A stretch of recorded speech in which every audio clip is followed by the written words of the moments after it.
Well, good evening, everybody. Just about 7 o'clock right now. And we're going to kind of continue looking at Ecclesiastes tonight and getting into chapter 2. I kind of want to give a little bit more background to the book, or at least kind of a context of the book in kind of the bigger picture of the world. There's a philosophy called nihilism that basically said there is no purpose, there's no meaning to anything, there's no meaning of life. Everything that is just is, and it's all random chance. And this book of Ecclesiastes, about 90% of it sounds like comes right from their philosophy. There's no purpose, there's no meaning. But what we're going to see tonight in chapter 2 is the first of what I'm going to call the yeah but. And that is everything when you examine life, it's kind of by itself, seems like it doesn't have much purpose or meaning behind it. Except the yeah but when you bring in God. God changes the whole equation. And so everything that we do then, even though we do essentially go on a worldwide treadmill, and all that we have done essentially has been done before, maybe with different tools and in different clothes and in different situations, not all looking at TV screens. But the book itself is written from Solomon as an old man looking back on his life, that he lived most of it with this God-given miraculous wisdom that, in fact, we're told had the most wisdom that ever was on the earth before or after. And in spite of all of that wisdom, he looks back on his life and sees everything that he tried to do and realized that all of it essentially was vanity or empty. That it had no great purpose to it. You build a big building, you build a big monument. Is it still there? Years later, possibly not. Does anybody even know you built it? And does anybody even care if you did? And so he realized as an old man looking back that none of it really had purpose in and of itself.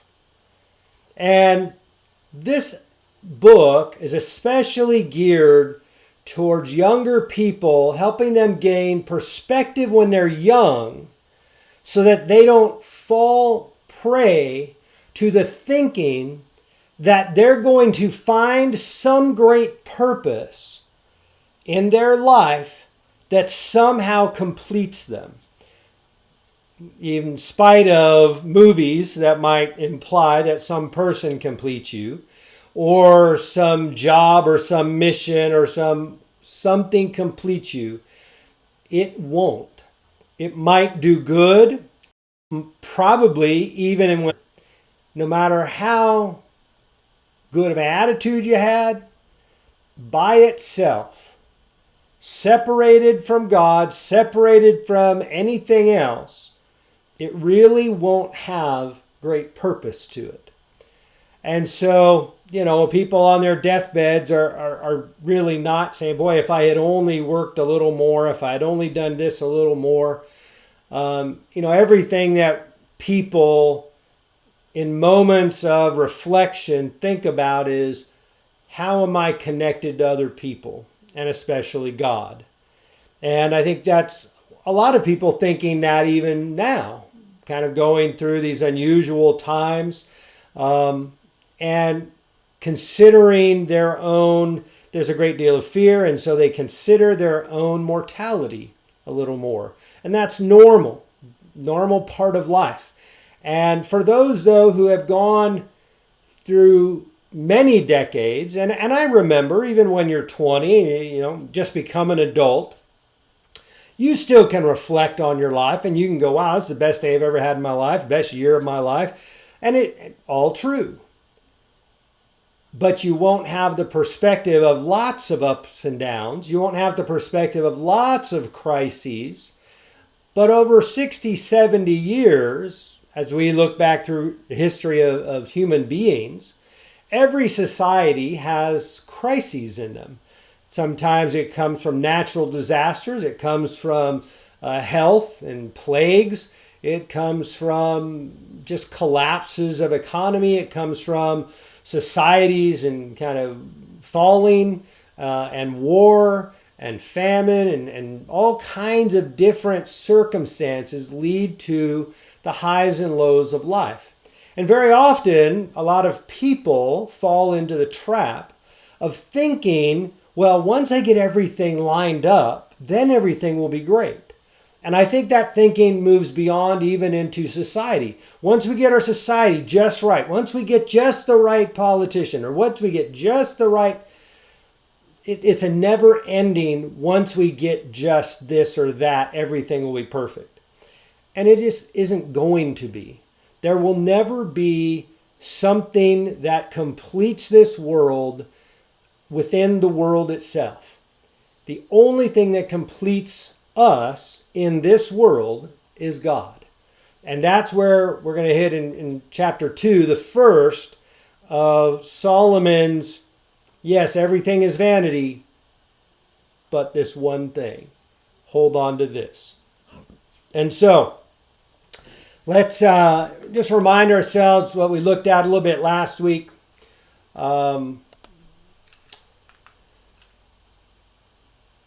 In chapter 1, he calls himself the speaker of the assembly, imagining everybody is assembled essentially before the congregation of Israel, and he is speaking to all of them.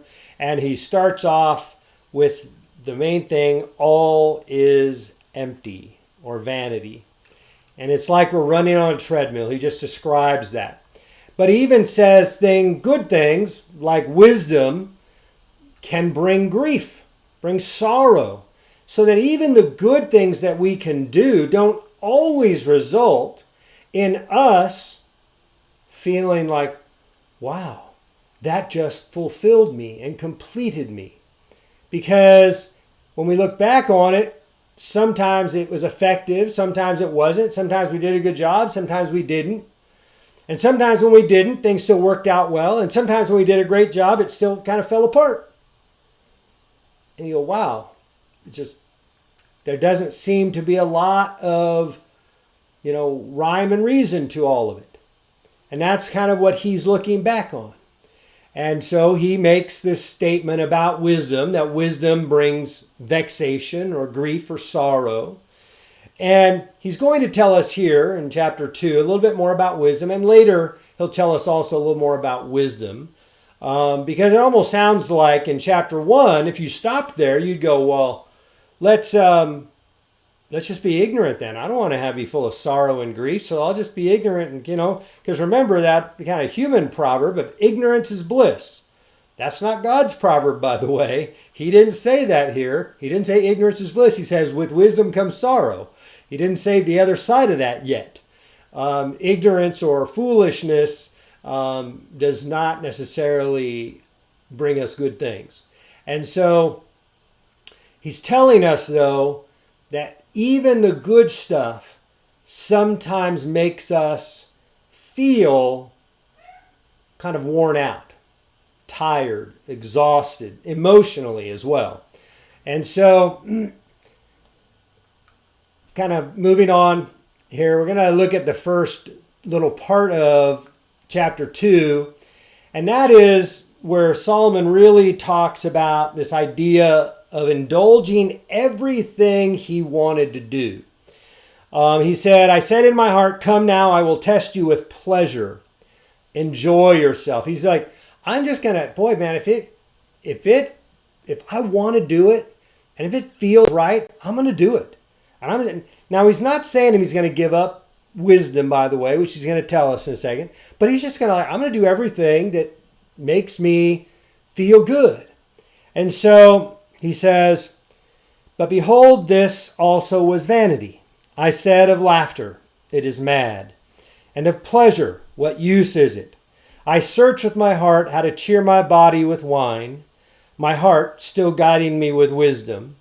Now you notice that he kind of gives us a sense. He wasn't trying to drink so much that he was becoming the drunken fool, but he was trying to experience everything that he thought could give him pleasure. I like Rich's comment of Sisyphus rolling the stone up the hill and have it fall back down again, and roll it back up the hill and fall back down again. A Greek story that many of you can look up if you're so inclined. And the idea that we're on this treadmill, we're on this never-ending same old, and this is what God has given us to do. Just roll the stone up the hill and let it roll back down again. Roll the stone up the hill and let it roll back down again. And Solomon sounds like that a lot of the book, and that's the really critical parts of the whole book and its whole purpose. Because if its whole purpose was, it's all worthless, you could kind of stop there after the first verse. So he goes on, he talks about just anything he wanted to do, he let himself do.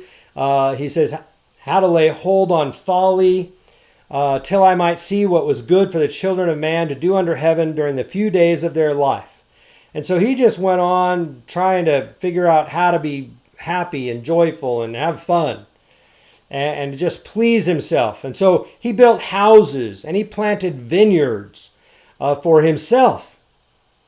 And then he said, I made myself gardens and parks and planted in them all kinds of fruit trees. I made myself pools from which to water the forests of green growing trees. I bought male and female slaves and had slaves who were born in my house.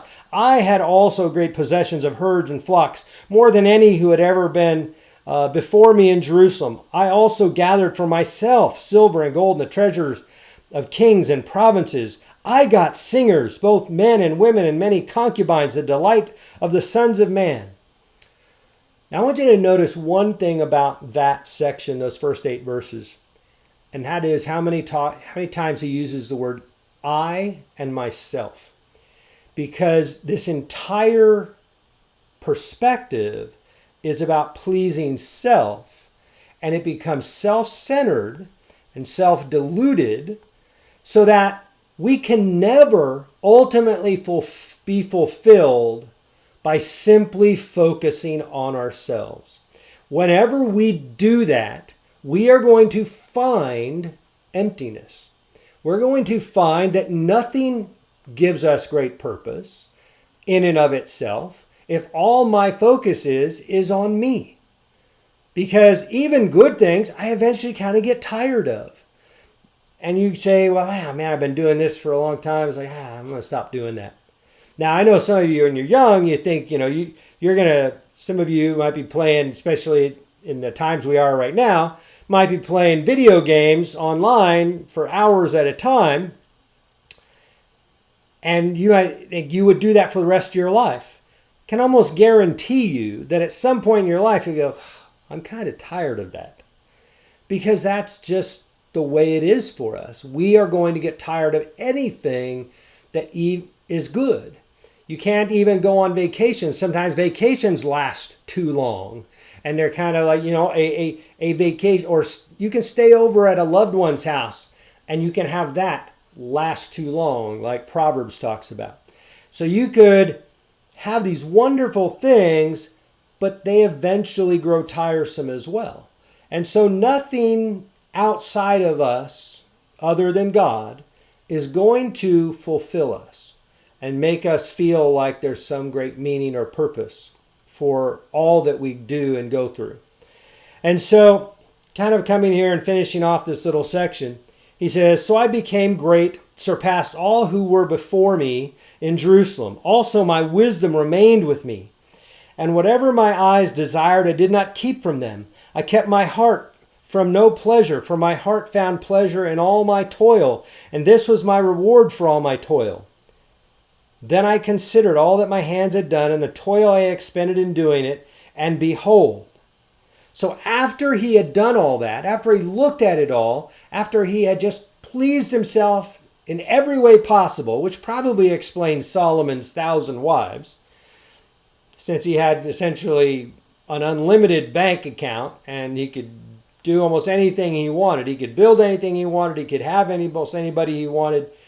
And since he did all that and didn't, practice any moderation, he looked back at it and went, wow, that was really kind of empty. He says, all was vanity and a striving after wind, and there was nothing to be gained under the sun. All that he had done, all that pleasure he had sought out, all of the buildings and the households and all the things he had done. By the way, he lists lots of things in there that are not bad. They're not, now some of them you question, but lots of things he lists there, you planting fruit trees and enjoying the fruit from your garden, that's a wonderful thing. But if you think that's going to somehow complete you or give you some kind of purpose or meaning, then you're going to be let down. And that's what he's really trying to get younger people to see. Have a perspective about what you do so that nothing that you do becomes your end all and be all. Because if you do that, and if it's not God, then it will let you down. And so, but with God, we're going to see that part of it here in a little bit. And so let's move on to the second point here in chapter 2. And that is wisdom, starting in verse 12. And you'd think, well, he's already told us that with wisdom comes a lot of sorrow and a lot of grief. But he says, so I turned to consider wisdom and madness and folly. So he's thinking about wisdom. He's thinking about people who are just kind of crazy. And he's thinking about people who are just foolish. And he's thinking about all those different things. And he says, for what can the man do who comes after the king? Only what has already been done. Then I saw that there is more gain in wisdom than in folly, as there is more gain in light than in darkness. So he gives us right here already, a little bit of a caveat to what he said about wisdom in chapter 1. In chapter 1, he said, with wisdom comes sorrow, comes grief, comes vexation. He says, but it's better than foolishness. I thought about foolishness. I thought about wisdom. I thought about people just kind of living like crazy people, and wisdom is better. Wisdom is better, like the light is better than the darkness. And I know that's not, we don't want all the light when we're trying to watch a nice, movie. But without the light, without the sun, we're left in the darkness and we don't get to enjoy essentially anything. And so understand that even though we get sorrow and grief with wisdom, that's still better. It is better to get the wisdom, understand the sorrow and the grief that comes with it, because the opposite of that, not having the wisdom, being a fool, is really bad for living life. And we see that kind of all around us actually in the world.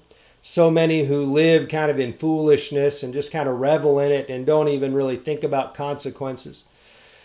And so he says in verse 14, the wise person has his eyes in his head, but the fool walks in darkness. Yet I perceive that the same event happens to all of them. Then I said in my heart, what happens to the fool will happen to me also. Why then have I been so very wise? And I said in my heart, this is vanity too. And so he looked at wisdom and the fool, and it's better to be wise than a fool. But you know what? The same end happens to both of us.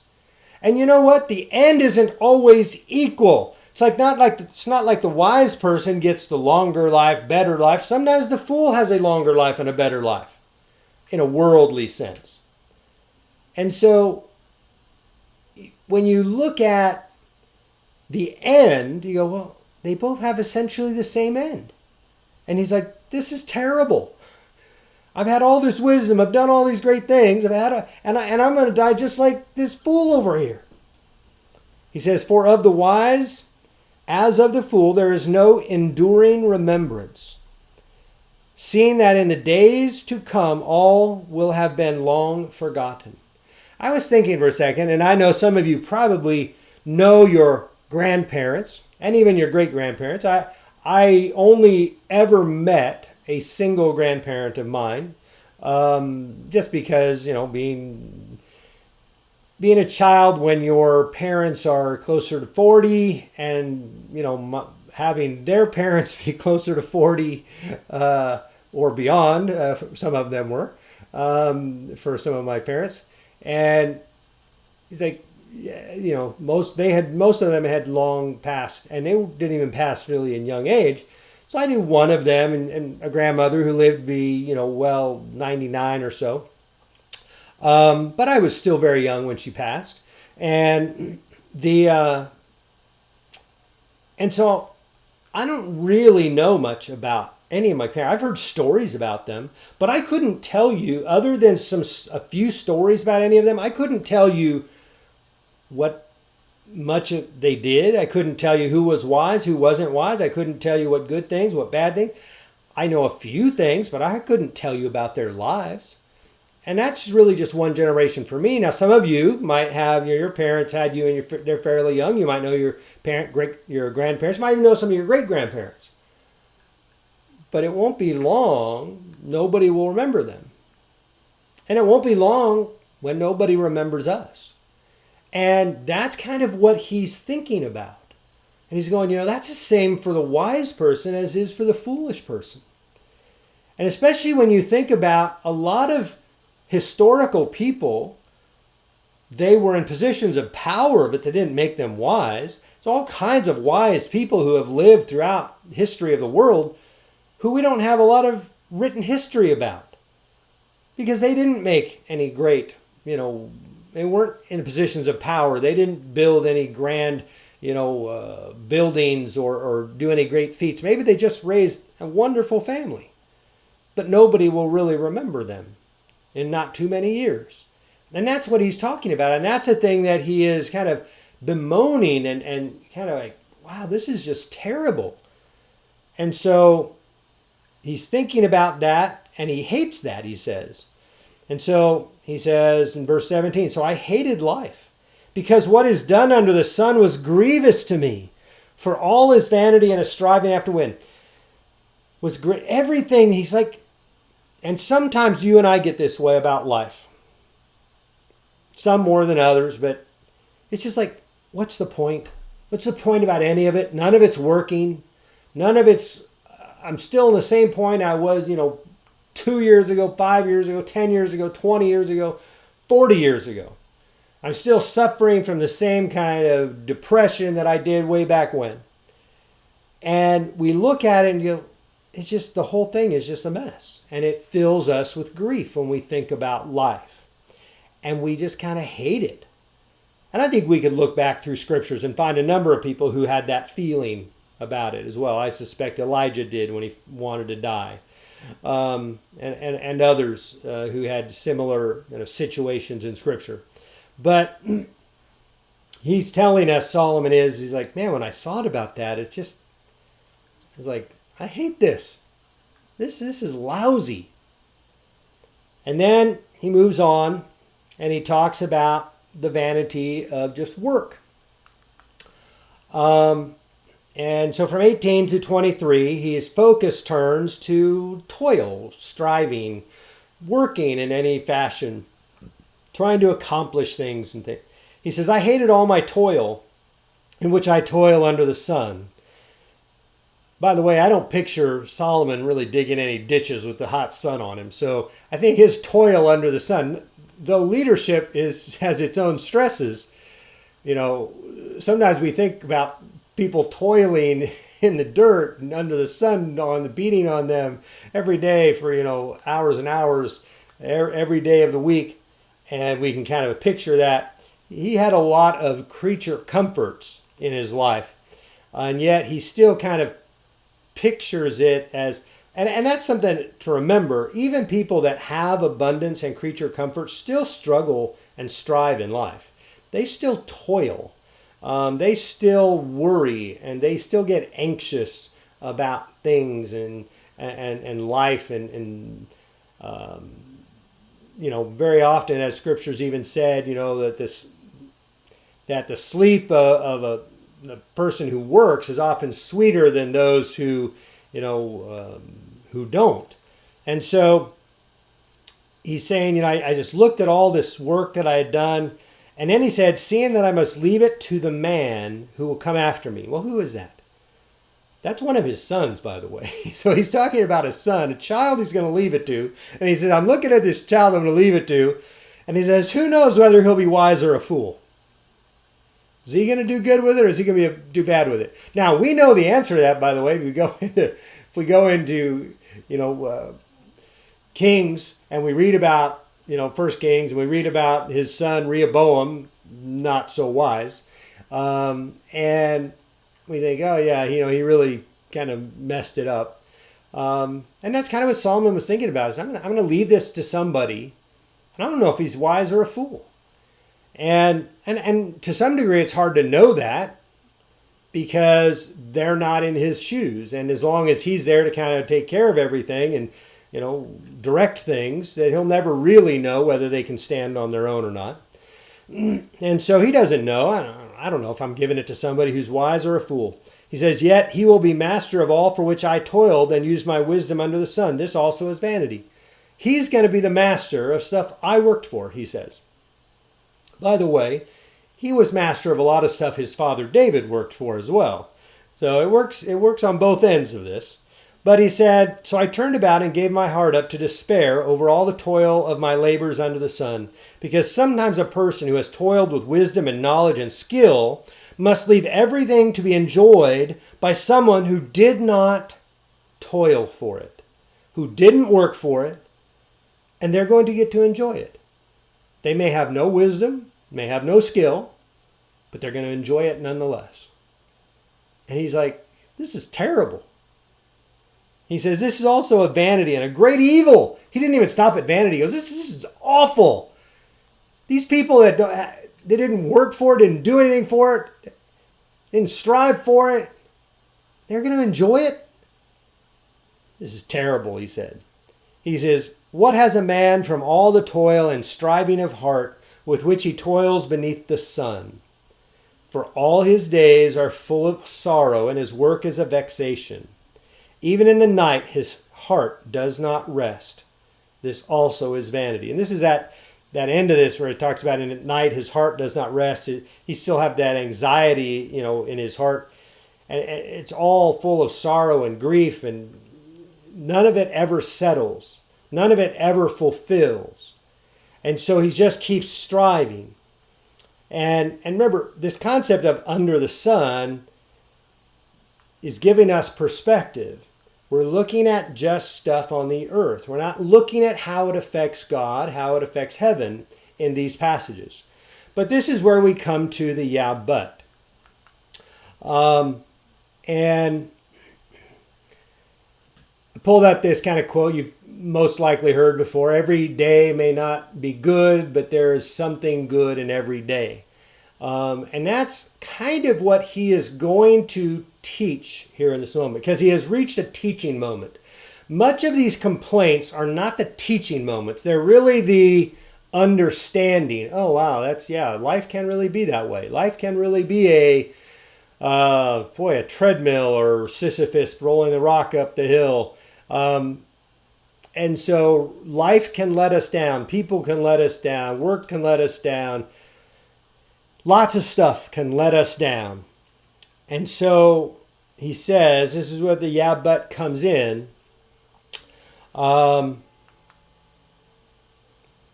is nothing better for a person than that he should eat and drink and find enjoyment in his toil.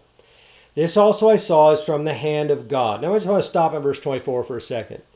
He says, so this is what really is the best thing you can do, he said. You need to eat and drink from your toil, providing for yourself, much like Paul even writes about in the New Testament. And he says, and find enjoyment. That, by the way, doesn't mean to just feel enjoyment. It really means to kind of find the good. Find what is profitable in your work. So you might be out sometime digging a trench, and you might be, I can picture digging trenches. I can remember renting backhoes and things, big equipment, and it was all fun. It was like a little boy playing with his, Tonka trucks, only they were big. And you're digging trenches, and laying pipe in them. But I've also sat with a shovel and a pick, and I have dug long trenches for water pipes and sewer pipes, gas pipes. I've done a lot of that stuff in my younger life. And it's like you're sitting there digging a sewer pipe for a line for a sewer pipe. Sewer pipe's been broken. The ground stinks. Everything stinks. Talk about not wanting to touch your face. You really don't want to touch your face working around sewers. And so you're doing all of that work, and you're like, wow, this is just, a lot of people doing that kind of work would go, wow, this is beneath me. This isn't, I'm too good for this. Reality is none of us are. But the advantage of that work, the good of that work, not only provided income, allowed me to eat and drink and provide for myself, it also gave homeowners the ability to actually use their appliances in their house, and their sinks and their toilets. You're really glad for plumbers when you can use those things, because when they stop working, it's a real nightmare in your house, isn't it? And so there's good in every kind of work. And that's what he's trying to get us to think about. The one who finds the good pleases God. And the result of that is that we'll be given wisdom, knowledge, and joy. And that's what he talks about. He goes on, starting, he says, this also I saw is from the hand of God, for apart from him, talking about God, who can eat or who can have enjoyment? And so none of us, without God, none of us get to actually have joy or even get to eat, because God is the ultimate one in control of all of those things. And he says, for to the one who pleases him, talking about God, God has given wisdom and knowledge and joy, so that when we please God, he will give us wisdom, knowledge, and joy. Now you notice when you're reading about all this vanity that Solomon was feeling, it doesn't sound like a lot of joy, does it? Because when you remove God, there really is no joy. But when you bring God back into the work that we do, then there becomes purpose. And so he says, kind of finishing out this part, he says, I'll read verse 26 again. For to the one who pleases him, God has given wisdom and knowledge and joy, but to the sinner, he has given the business of gathering and collecting only to give to one who pleases God. This also is a vanity and striving after wind. He goes, wow, God makes those people who won't turn to him, they collect and they do good stuff, and they give it to good people God approves of, whom have turned to God, who are pleasing him, who are doing those things that God would want done. And so when we're thinking about life under the sun, it starts with pleasing him. Reminds me of Hebrews 11 and verse 6. In order to, have faith, really, you have to please him. And so understand that he's like, our purpose, that there is no purpose apart from God. That nihilism would be true if there is no God. There is no great purpose for all the work things done under the sun without God. And that's what we're going to see. He'll add to this, yeah, but a few other things, and tell us all the good things, all the gifts that God has given us with, because the first is really to eat and drink and find the good in our work. But there's going to be some others. And by the time we get to the end, many of you probably know the culmination of the book when he sums it all up, and I will leave it there. We won't talk about it, but we'll get to it eventually in Ecclesiastes 12. So when we look at the whole matter. So anyway, I appreciate everybody who could join tonight. It's going to close out with a word of prayer. And please keep watching out for one another, taking care of each other, seeing who needs help, and please let us know. One of the deacons, one of the elders, let us know if there's anybody who is in need. Our dear Heavenly Father, we're so thankful for the Word. We're thankful for Solomon. We're thankful for the wisdom written that you gave him to write down for us to learn from. Help us, Father, to realize that our purpose is in you, and that all the things that we do and the good things that there are to do in this world, that apart from you, they're all empty, that they have no great end of themselves. Everything becomes hollow and empty. So help us, Father, to realize that and to never lose sight of that. And help us, Father, to keep taking care of one another, praying for one another, and helping each other get through challenging times. And we're all kind of enduring them to different degrees at the moment. But we know that this comes and goes throughout time. And help us, Father, to grow, to watch out for not just ourselves, but for those around us, and those whom we can help and those whom we can encourage. We thank you, Father, for all these blessings. In Jesus' name, amen.